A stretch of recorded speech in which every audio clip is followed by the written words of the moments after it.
Welcome to another program in the series, Peace is Possible. I'm your host, Joe Wasserman. There have been vigils in West Hartford for ending the horror that is occurring in Gaza, as there have been vigils and demonstrations around the world. Now, healthcare workers in our area are stepping up to the call for an end to the destructive war in Gaza. Their chant is, "Not another child, not another hospital." I would like to introduce Dr. Phil Brewer, Dr. John Capadonna, and Omar Antar from the Healthcare Workers for Palestine.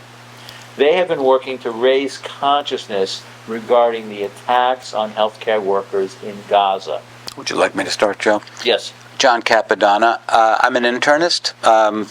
Was in practice for 40 years, New York City and then Connecticut, and currently semi-retired, work at St. Francis Hospital in Hartford with the medical residents and students.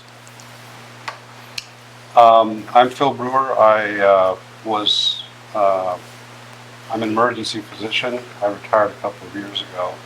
I came to Connecticut in 1988 to help start the emergency medicine program at Yale, where I spent most of my career. And I have been active in the Palestinian rights movement for a number of years, as well as in the Medicare for All movement, which has some similarities between the two. Mm-hmm. My name is Omar Scott Antar, and I'm the co-founder of Connecticut Palestine Alliance, and I also do have a history in the medical sciences. I did biomedical research and also did activism in the Medicare for All movement as well. I'm also a member of the Healthcare Workers for Palestine as well, in helping all Palestine movements across Connecticut. Thank you, and welcome to all three of you. First question, how did the Healthcare Workers for Palestine get started? That's a good question. I was not part of the origination of it, but where it took a major step forward in terms of interest and membership was October 7th. And then the Israeli response to October 7th and what was very clearly and early evidence of a response that was not at all proportional to the events of October 7th. And Healthcare Workers for Palestine grew very quickly in membership. Mm-hmm. Tell us about some of the work you've been doing, including the recent vigil in front of Hartford Hospital. I'm afraid I can't. If we're talking about me, I've just found out about it the day after it happened. And although I've been very interested in these goings-on since the events of October 7th and the response, and horrified like the rest of us are. I can't imagine anyone isn't. I did not participate directly, except for a demonstration here or there. And I'm just finding out about the organization today by my colleague Phil Brewer. He's been a long-time activist. I'm a part-time activist, but soon to get more so. And I'm meeting these two gentlemen at this table, and I've already made their found out a great deal about what's available now in terms of activism. I'm finding out a lot about it, been finding out a lot about it, and I'll make a plug for a an organization called JVP, or Jewish Voices for Peace. I follow them every day now. They have a 3 p.m. Half-hour, power half-hour, they call it. And they are tremendous. They're the largest Jewish organization for Palestine in perhaps anywhere. And they're great.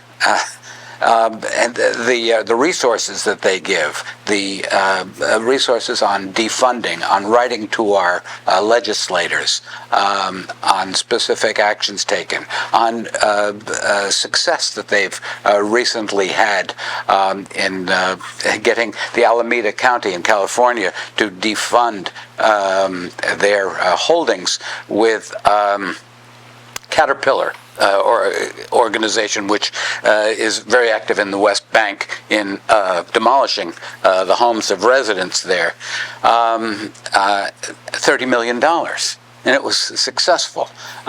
Something is really happening, and if you've lost heart, don't lose heart, because stuff can happen, and this is how it happens. Yeah, I agree. Jewish Voice for Peace is a critical voice out there for peace. And for opposing the horrible things the Netanyahu regime has imposed upon Gaza. But tell us, Dr. Capadonna. I'm sorry, Dr. Brewer. about the rally in front of Hartford Hospital. So the first question is, why rally in front of any hospital? I've been a member of Jewish Voice for Peace for about 8 years now, and I'm on the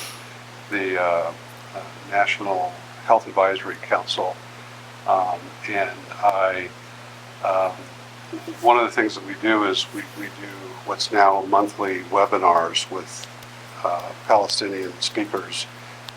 And I organized a webinar in October with a professor by the name of Mazen Kumsia.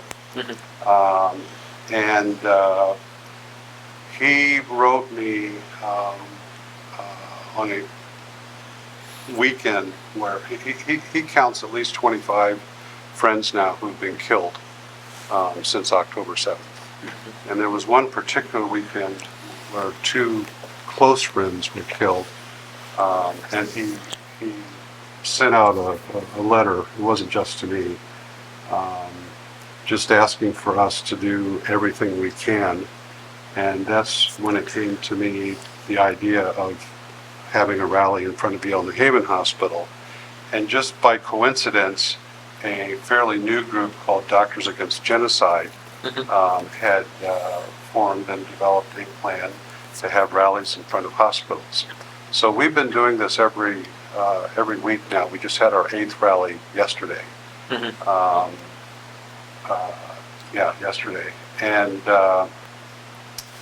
the reason for doing this in front of hospitals is that Israel is, and from the very conception of Israel back in the 20s, when David Ben-Gurion gathered a group that began planning, this is well before the Holocaust, began planning for the establishment of a Jewish homeland in Palestine. And they decided that the only way that was going to work would be to get rid of all the Palestinians. They wanted the land, but they did not want the Palestinians. So it's colonial settler replacement, replacing the indigenous people with the new people. And they succeeded in expelling about half of them. At that time, there were 1.5 million Palestinians, and they succeeded in expelling over 700,000 of them.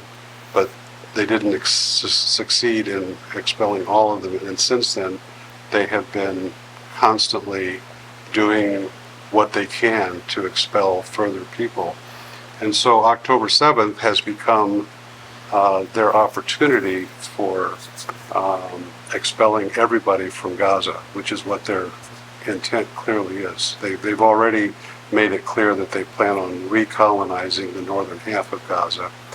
And one of the ways of doing that is to destroy the various elements of Palestinian society, of any society, which includes healthcare, very important element of a society. We could not have a city here or a state here with no healthcare facilities. It just wouldn't work. And so they have targeted both the buildings. They've destroyed, of the 36 hospitals, there's only really 4 hospitals that are still standing at all. They've also targeted the people who run the hospitals, the doctors, the nurses, etc. And over 1,000 healthcare workers have been murdered so far in Gaza. It's to the point that for healthcare workers, when they do try to leave the hospital, because they have families and so forth, they change out of their hospital clothes into everyday street clothes so that they're not targeted. Because if they are recognized, they are abducted, taken to a detention center in the desert, tortured, and in many cases killed. There have been a number of doctors who have died in detention after horrible torture. And so they are destroying the healthcare system. And so we feel that one way we can bring attention to what's going on is to try to convince our fellow healthcare workers here that they should have something to say about this. And that's why we have done our Yale New Haven Hospital weekly for 8 weeks. That's why a number of people organized at Hartford Hospital, and they're going to have another rally in the month of December. That'll be, I think, at Bristol Hospital. It'll be the New Britain Hospital. New Britain Hospital, And yeah. that's on December 27th, between 12 and 1 p.m. Yeah, yeah. I'd like to shout out to Jen Peck. She's a nurse at the Hartford Hospital system, and she was the primary organizer of the Hartford Hospital protests on December 1st. Yeah. And she's also helping establish the second Hartford area protest, which is, as we said, at the New Britain Yeah. Hartford Hospital branch, and it's on December 27th at 12 p.m. Yeah. I mean, just imagine you work in a hospital and one day some thugs show up and say, you've got to leave. And you say, I can't leave. I've got sick people here that I have to take care of. This is exactly what's happening. And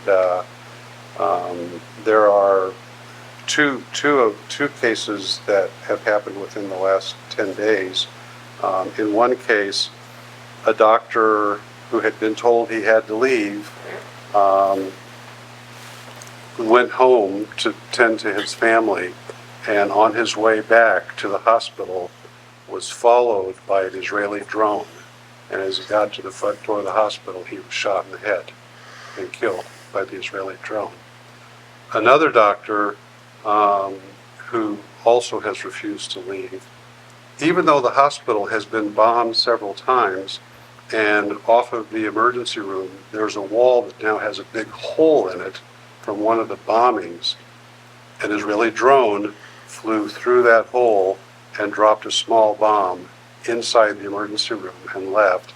And this doctor got a big piece of shrapnel in his thigh and needed surgery, and finally got surgery when a UNICEF emergency medical team came to attend to him.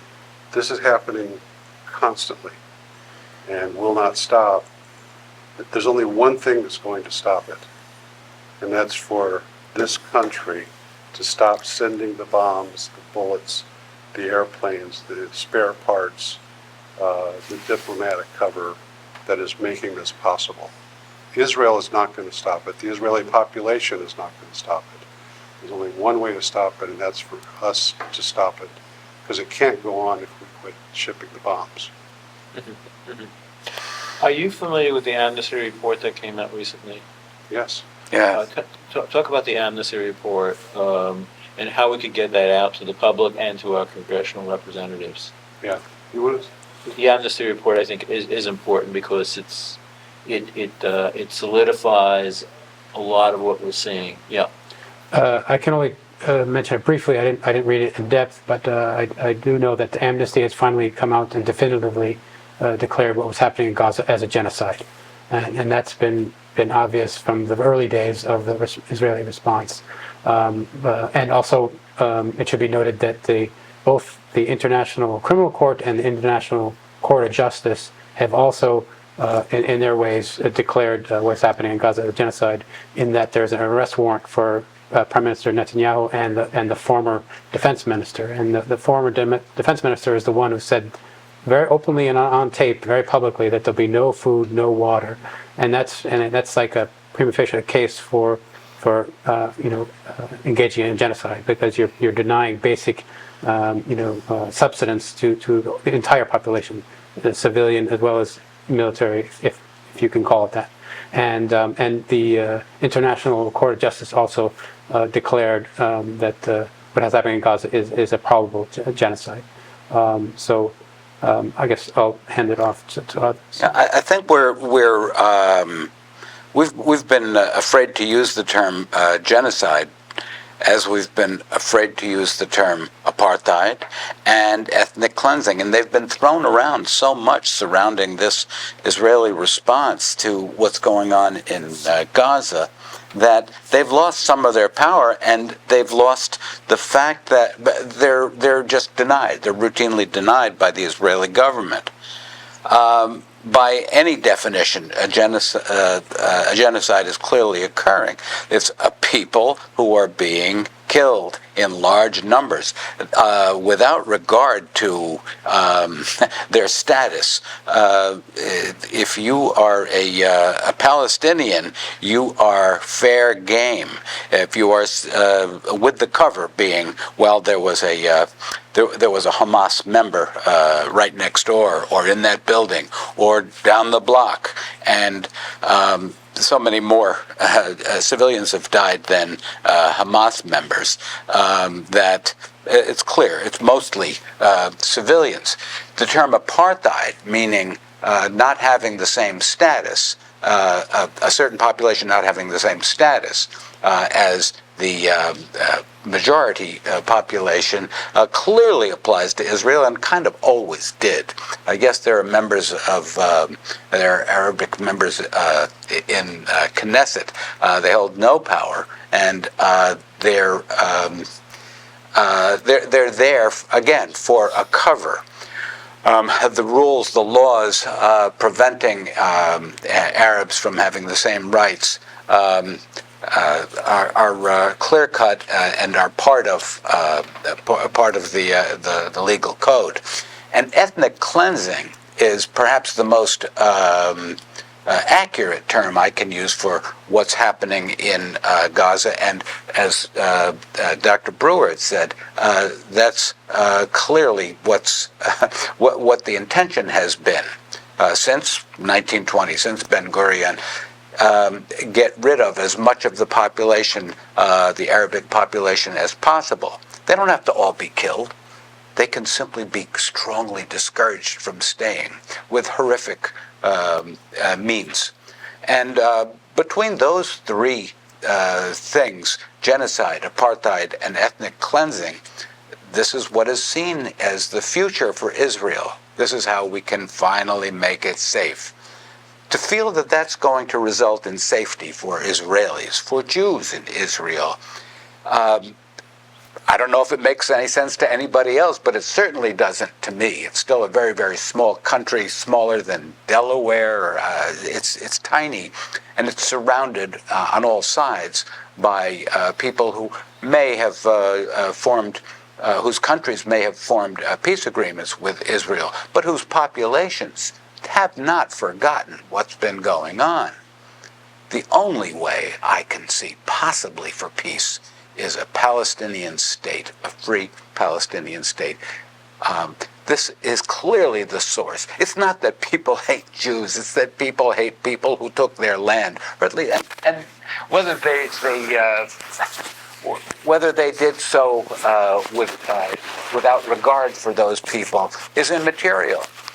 This is how it is viewed, and until these people are free, there won't be a cessation of hostilities.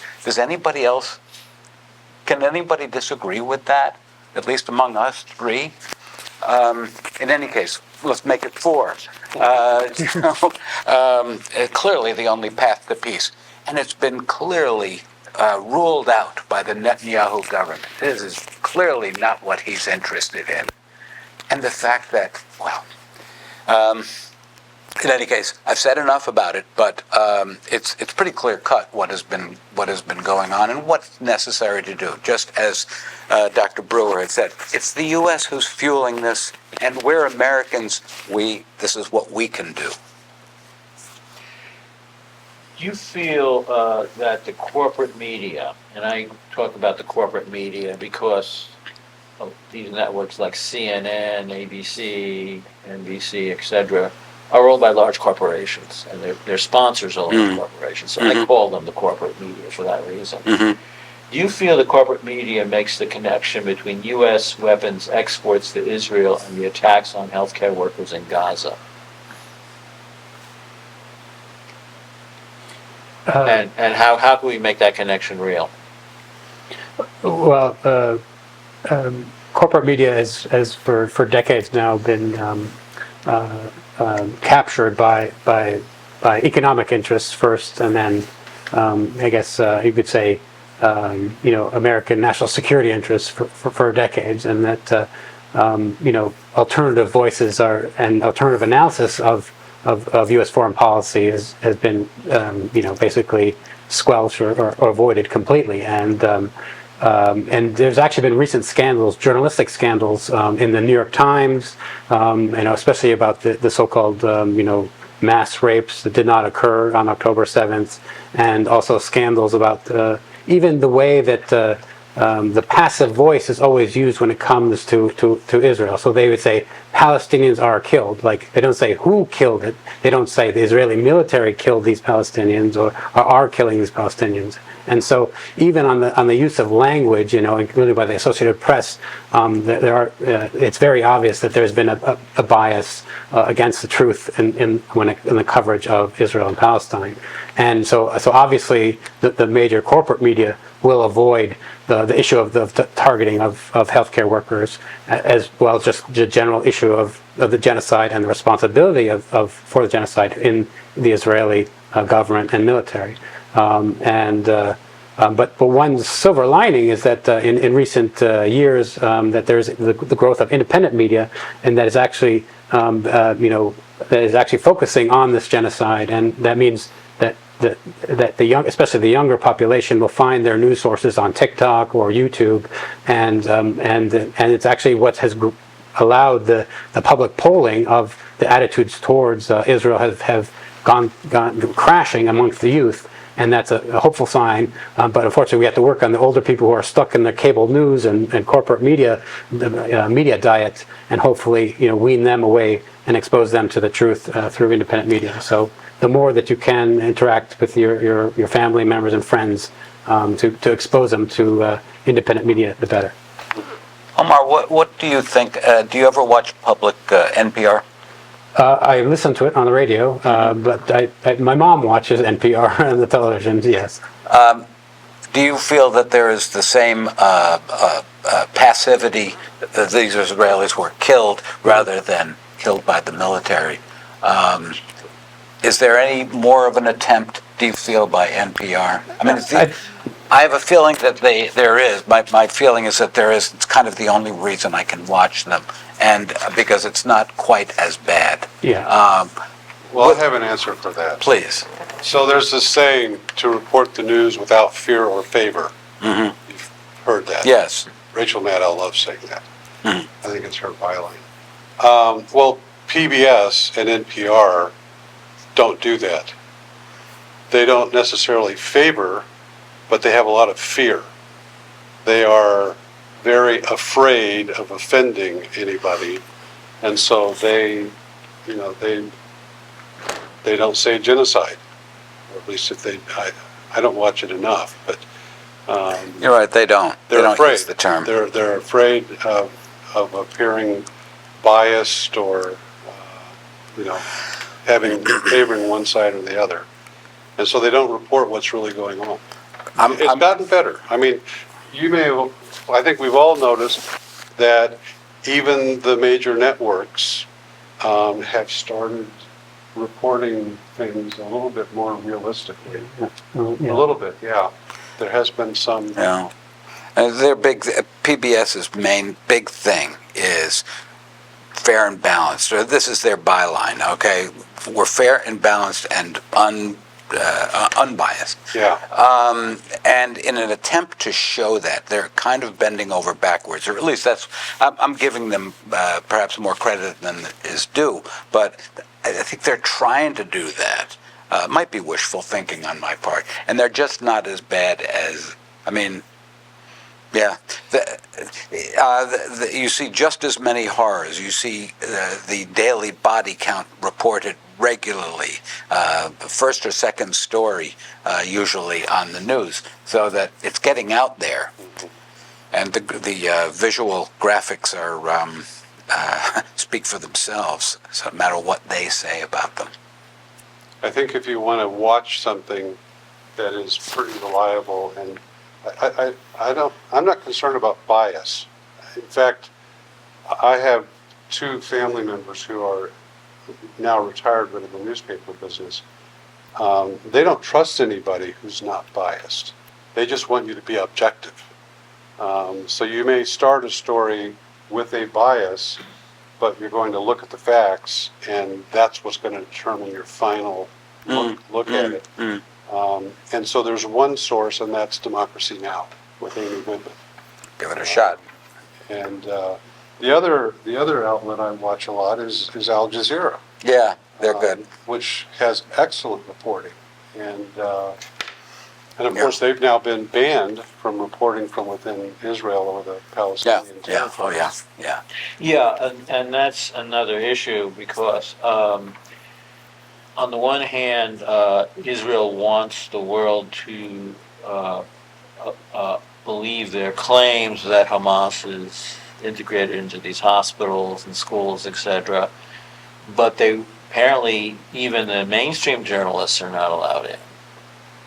There are no foreign journalists in Gaza. No foreign journalists in Gaza. So how could we verify what the Israelis are saying if there's no journalists? Well, there are people. There are Palestinian journalists. No, but there are Palestinian journalists. So what we do have, and they're being targeted as well. What we do have is volunteer doctors and nurses who have gone in, hundreds of them, and there. For instance, in Canada, there's a group of 100 doctors who have been in Gaza and who signed a letter, a unanimous letter, stating that what is going on in Gaza is genocide.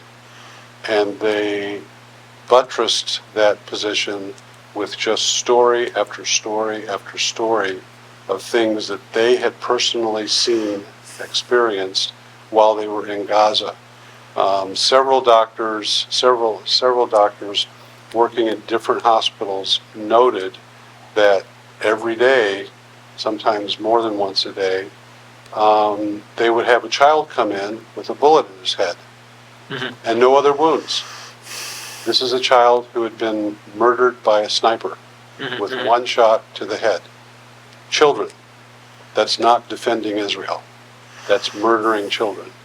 And so what's happening right now is that they're not even letting relief workers in because they've realized that in the absence of journalists, the volunteers, the humanitarian volunteers who go in are coming back out with their stories, and they're very credible.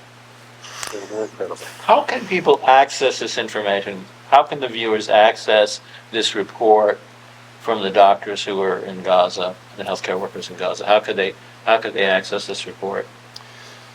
Amnesty International. Okay. Is one good source. So go to the Amnesty International site. I personally The UN has a channel, has a channel that you can access online. And I watch it frequently. Just yesterday, there was a panel with the special rapporteur, what's her name? Francesca Albanese. Yeah, Francesca Albanese. Oh, she's good. She's terrific. Yeah. She's terrific. And she was on a panel with 3 legal experts in genocide and so forth, international, the rules of war.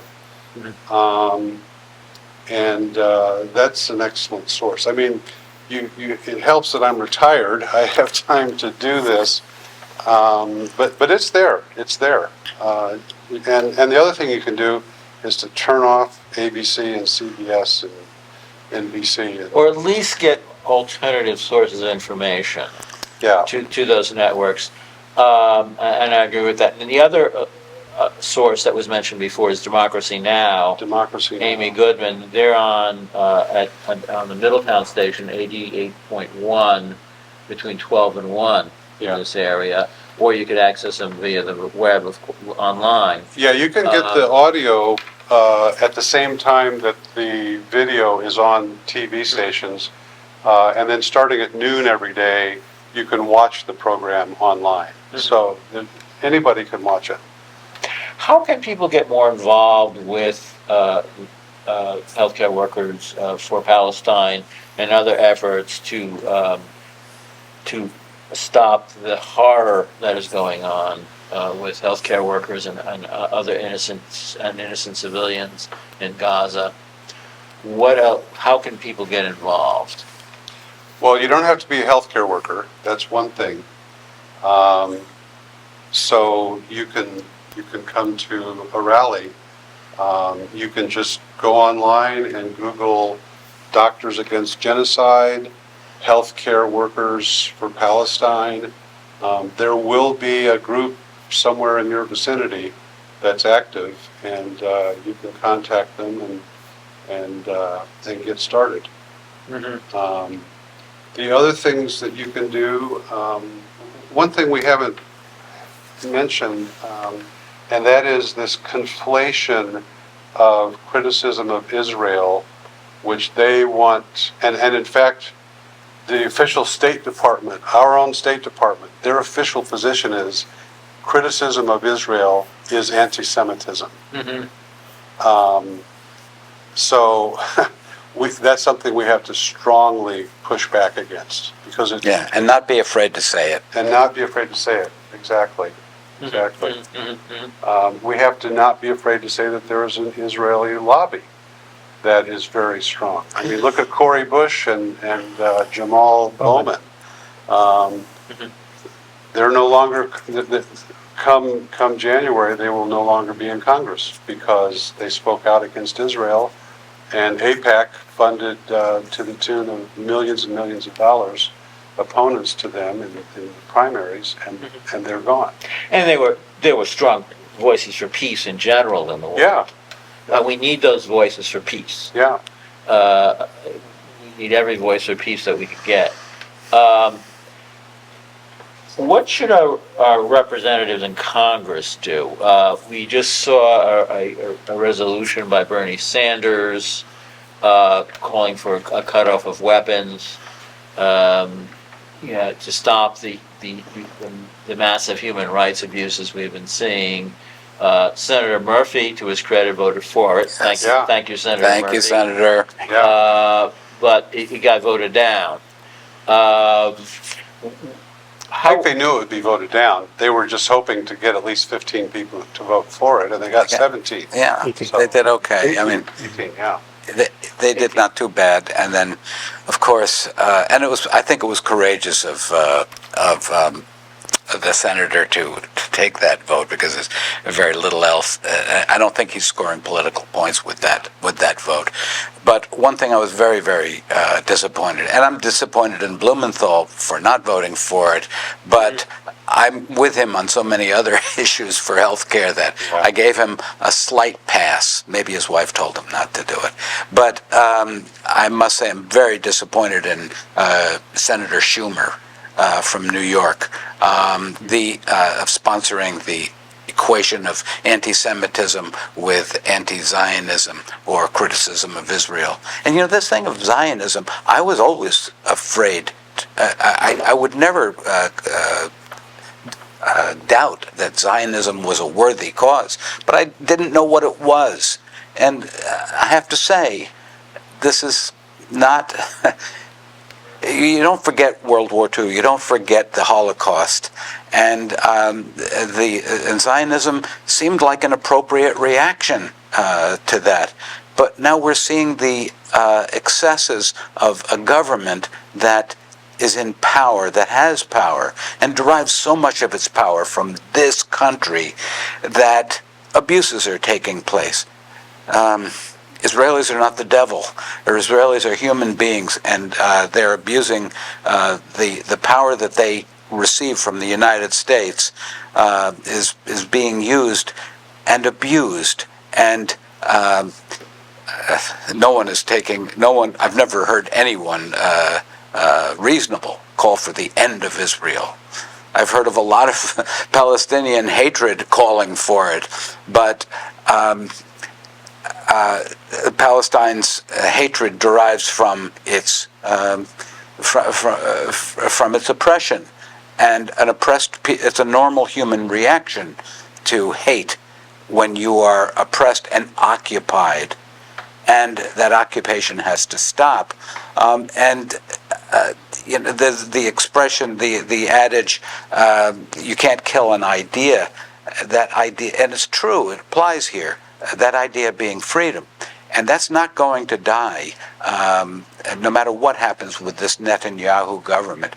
They're pushing it down the street, down the road. They're kicking the can down the road is the best that they'll get out of this approach. On the question of what to do, so the Connecticut-Palestine Alliance is doing a lot of work to register voters and also get registered voters to pledge to vote on the issue of Palestine in upcoming elections. And so that's an ongoing process, obviously geared towards 2026 at this point.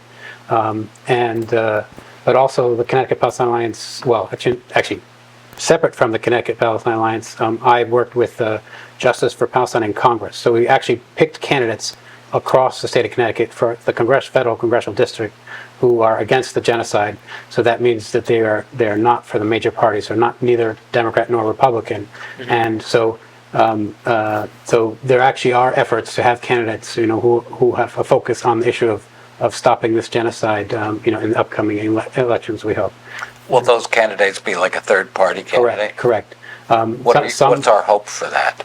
The hope for that is not, obviously it's unrealistic that they'll actually win office, but it is realistic that maybe that they could, be the vote difference between victory and defeat, especially for those congressional districts or state senate districts in which the vote difference between the Republican and Democrat is very slim. And so that happened in one of the cases in Senate District 29, which is where Yukon Stores is in Mansfield, Connecticut.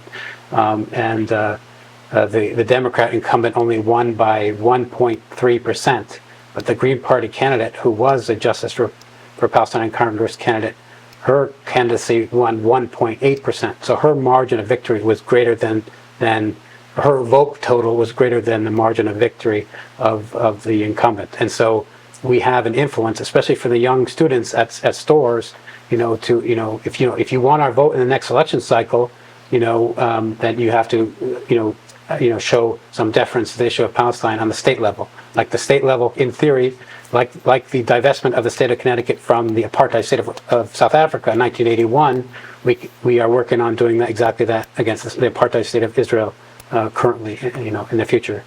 And so if people want to contact the Connecticut-Palestine Alliance, the info@palestinect.com is the old school email way of contacting us.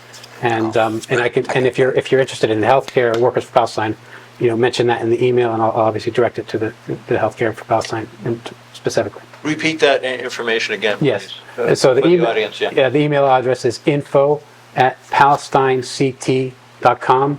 So it's just the word Palestine, the country, and then CT for Connecticut.com, and the website is palestinect.com. where you can sign up for our email list as well.